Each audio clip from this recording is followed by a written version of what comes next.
नमस्कार दोस्तों, मेरे चैनल नमस्ते जी पर आपका बहुत बहुत स्वागत है। आज मैं आपको सुनाने जा रही हूँ एक कहानी। चलिए शुरू करते हैं।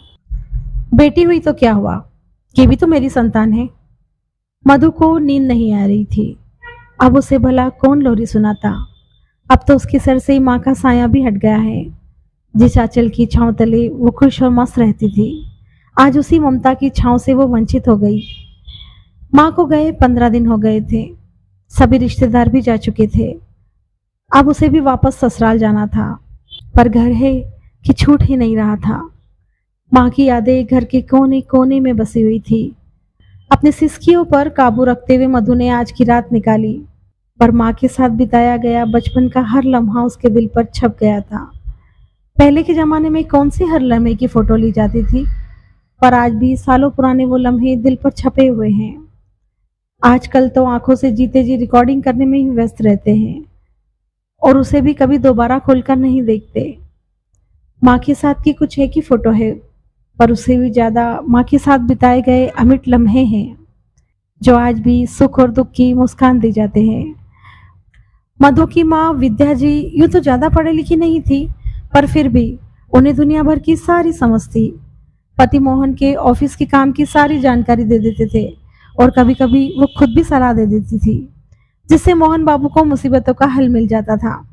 3 संतानों में मधु बीच की बेटी थी। एक बड़ा भाई और एक छोटा भाई भी था। 2 बेटे होने के बावजूद भी विद्या जी का मन मधु में ही बसा था। बचपन से ही परवरिश ही ऐसी हुई कि मधु को कभी लगा ही नहीं कि वो लड़की बनकर क्यों पैदा हो गई। जब बड़े भाई के बाद मधु का जन्म हुआ, तो माँ और पिताजी ने बड़े बड़े स्टील के प्याले बंटवाए थे, ढोल नगाड़े बजवाए थे और गीत गवाए थे। बेटी होने पर इतना उत्सव आसपास के किसी रिश्तेदार और पड़ोसी ने ना तो मनाया और ना ही देखा था। मधु के बाद एक और भाई हुआ, पर तब लड्डू भी ना बांटे। विद्या जी का कहना था कि बेटी तो सौभाग्य से होती है, लक्ष्मी का स्वागत हंसी खुशी करना चाहिए। बेटा तो पहले से ही है, दोबारा होने की क्या खुशी मनाना। विद्या जी की बातें सुनकर सभी औरतें बातें बनाती, पर उन पर कोई असर ना पड़ता। दोनों भाइयों को दादी लाड़ करती, दूध का गिलास और साथ में बादाम भी देती। विद्या जी भी मधु को दूध का गिलास और खाने को बादाम देती। खाने पीने में कोई भेदभाव नहीं करती। मधु की दादी एक दिन फिर गुस्सा हो गई। बेटी को बादाम खिला रही है, दूसरे घर चली जाएगी, हमारे तो काम ना आएगी। मैंने तो कभी छोरियों को बादाम खाते ना देखा। विद्या जी ने शांति से जवाब दिया, माँ जी, छोरियां बादाम खिला सकती है तो खा भी सकती है। छोरियों के शरीर को तो मेवे की ज्यादा जरूरत होती है। हम औरतें पति बेटों को तो खिलाती हैं, पर खुद कभी नहीं खाती। आज से आप भी खाना शुरू कर दीजिए। यह कहकर मधु की माँ ने अपनी सास के आगे भी दूध का गिलास और 5 भीगे बादाम रख दिए। विद्या जी की यही सोच थी कि एक ही तो बेटी है, उसकी हर इच्छा पूरी करूंगी, लाड से पालूंगी, फिर तो अपने घर चली जाएगी। मधु जब पढ़ने को स्कूल जाने लगी, एक दिन उसके स्कूल वालों की पिकनिक जा रही थी। मधु ने भी जाने को कहा तो विद्या जी ने हाँ भर दी, पर दादी ने घर में बवाल मचा दिया। लड़की की जात है, कोई ऊंच नीच हो गई तो कौन जिम्मेदार होगा। पर विद्या जी भेज कर ही मानी। लड़की है तो क्या हुआ, इसे भी जीने का पूरा हक है। लोग कहते थे कि बेटी के कौन इतने लाड़ करता है, इतनी छूट देता है। तो मधु की माँ जवाब देती कि बेटी है तो क्या हुआ, ये भी मेरी संतान है, कोई जानवर थोड़ी है जो खूंटे से बांध कर रखूं। मेरी बेटी भी अपनी जिंदगी जिएगी, आगे ना जाने कैसा ससुराल मिलेगा।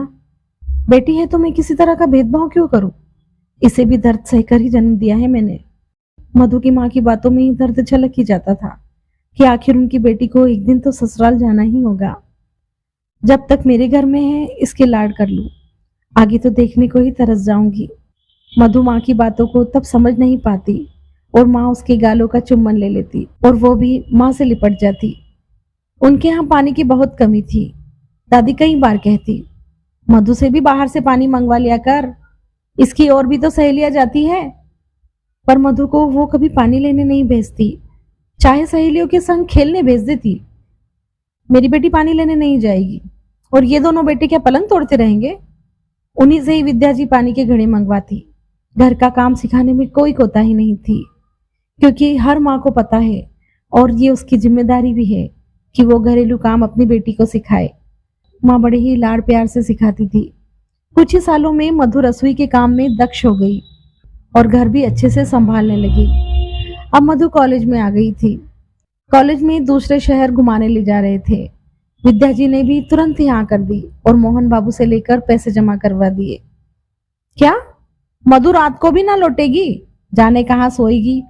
अरे आग लगे ऐसी पढ़ाई को। लड़कियों को अकेले बाहर क्या सिखाएंगे? जाने क्या इस घूमने में रखा है। मधु की दादी ने हमेशा की तरह विरोध किया, बहुत नाराज हुई।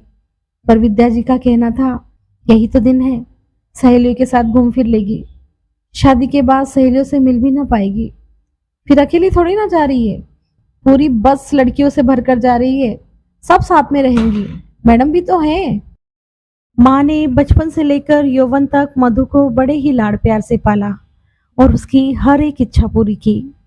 जब मधु ससुराल विदा हो रही थी तो विद्या जी की छाती फट रही थी। वो मधु से लिपटकर बहुत रोई।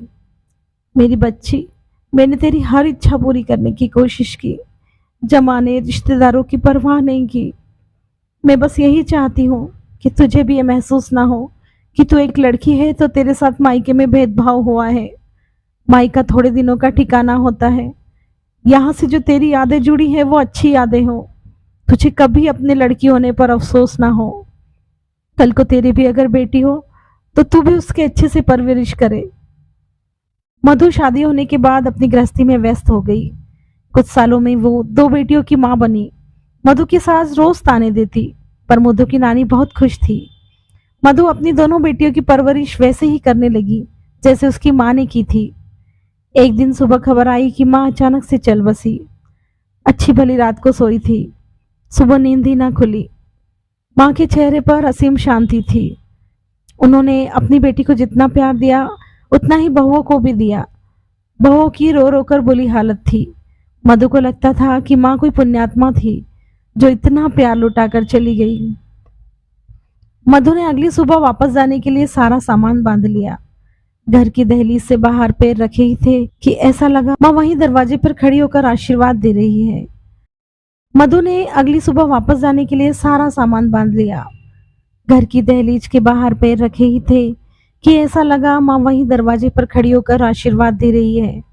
मधु मां के साथ बिताए हर खूबसूरत लम्हे की यादें लिए भारी मन से ससुराल लौट आई।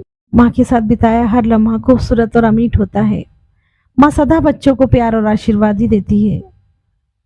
अपनी मां का सम्मान करिए, वो चाहे जैसी भी हो, आपकी मां है। और अपनी बेटियों को भरपूर प्यार दीजिए, क्योंकि आप भी किसी की बेटी हैं। धन्यवाद दोस्तों, फिर मिलते हैं एक नई कहानी के साथ।